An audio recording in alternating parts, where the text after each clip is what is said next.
គោរពជំរាបសួរទៅដល់ពុកម៉ែបងប្អូនអ្នកគ្នាខ្ញុំបាទសាយពីសិទ្ធិមេឌៀមានទទួលរៀបចំទូសម្ដែងគ្រប់វ័យមានទទួលរៀបចំការនិពន្ធនិងដឹកនាំសម្ដែងពុកម៉ែបងប្អូនអ្នកគ្នាត្រូវការ BL KOL model ស្រីស្អាតជាច្រើនដើម្បីចូលរួមកម្មវិធីផ្សេងៗឬក៏ប្រមូលផលិតផលតាម TikTok តាម page ពុកម៉ែបងប្អូនអ្នកគ្នាអាចតាក់ទងមកកាន់រូបខ្ញុំបាទសូមអរគុណ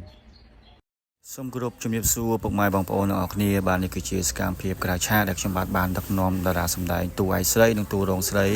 ថតបទទី2របស់លោកនឿនសូតអនុស្សាវរីយ៍បាទនេះគឺជាសកម្មភាពតួស្រីគាត់ដើរតាមផ្លូវបាទនៅក្នុងភូមិណា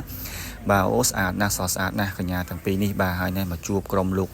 យឿនសូតអនុស្សាវរីយ៍នេះកំពុងតែឈរមើលបាទបងប្អូនក៏ឃើញដឹងហើយដឹងថាក្រុមញ៉ាយបាទក្រុមញ៉ាយមិនរើសមុខបាទឃើញស្រីស្អាតក្នុងភូមិបាននេះអូនិយាយថាញ៉ាយបាទសាច់រឿងគេណាបាទសាច់រឿងគេគឺញ៉ាយហើយតួស្រីគ្នាអៀនគ្នាអីចឹងទៅគ្នាមិនមែនអ្នកទីក្រុងបាទតែបាទធៀបពិតនៅទីក្រុងឯងបាទសាច់រឿងនៅជនបទស្រុកស្រែអីចឹងទៅបាទនេះគឺចូលស៊ីនមួយទៀតហើយបាទចូលស៊ីនជាសកម្មភាពក្រៅឆាអូណែបាទទាំងក្រុមមកទិញពងទាពងអីនេះ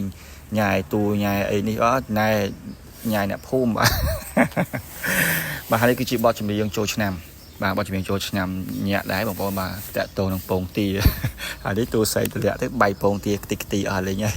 បាទនេះគឺជាសកម្មភាពក្រៅឆាខ្លះដែលខ្ញុំបានថតដែលបានបង្ហាញជូនទៅដល់ពុកម៉ែបងប្អូនដែលបានទស្សនាមើលគឺជាវីដេអូអនុស្សាវរីយ៍ដែលយើងទុកមើលផងដែរសម្រាប់ពុកម៉ែបងប្អូនបងផលិតករក្រុមហ៊ុនផ្សេងៗដែលគាត់មានតម្រូវការចាំបាច់បាទត្រូវការតារាសម្ដែងគ្រប់វ័យស្អាតមិនថា BA model បាទអ្នកប្រម៉ូទផលិតផលទាំងអស់ទេបងប្អូនអាចតាក់ទងមកកាន់លោកខ្ញុំបាទអ្វីដែលជាពិសេសគឺខាងខ្ញុំបាទមានការនិពន្ធសាច់រឿងហើយនឹងការដឹកនាំសម្ដែងផ្ទាល់ផងដែរឥឡូវនេះចូលមកស៊ីនថ្មីមួយទៀតបាទអូតួគេអែនអនបាទបានតួប្រុសមកក្រុមមកញ៉ែអូគេអនគេអែនអនគេអៀនគេបាទអូនិយាយទៅតួស្រីនឹងឃើញប្រុសមកញ៉ែហ្នឹងចង់លក្ខណៈថាពេញចិត្តគេដែរបាទឥឡូវនេះចូលមកដល់ស៊ីនលីកស៊ីងច្រៀងអីចឹងទៅបាទបន្តបន្ទាប់នេះគឺលីកស៊ីងច្រៀងរាំលេងសបាយអីចឹងទៅបងប្អូនអ្នកគ្នាសកម្មភាពក្រៅឆាកយើងមានច្រើនដែរយើងមានតិចដើម្បីថត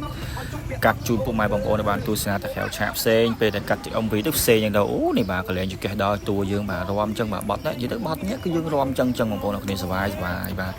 ហើយបាទខាងនេះផងគេអៀងអមផងគេញ៉ែញោះតួស្រីតួអីផងទៅ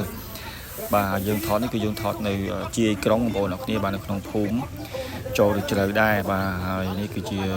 ប្លង់មួយទៀតគឺរឿងរាំជុំគ្នាបងប្អូនអ្នកគ្នាខ្ញុំថតដាក់ប្លង់តលីមួយរាំជុំគ្នាអញ្ចឹងទៅតួស្រីក៏អត់សូវហៀងអៀនក៏អត់សូវចេះរាំបាទក៏យើងអៀនបាទតែតួខាងនោះអត់ទេអូកលែងចកេះដល់ហើយបាទវីដេអូមានតែប៉ុណ្្នឹងទេអរគុណច្រើន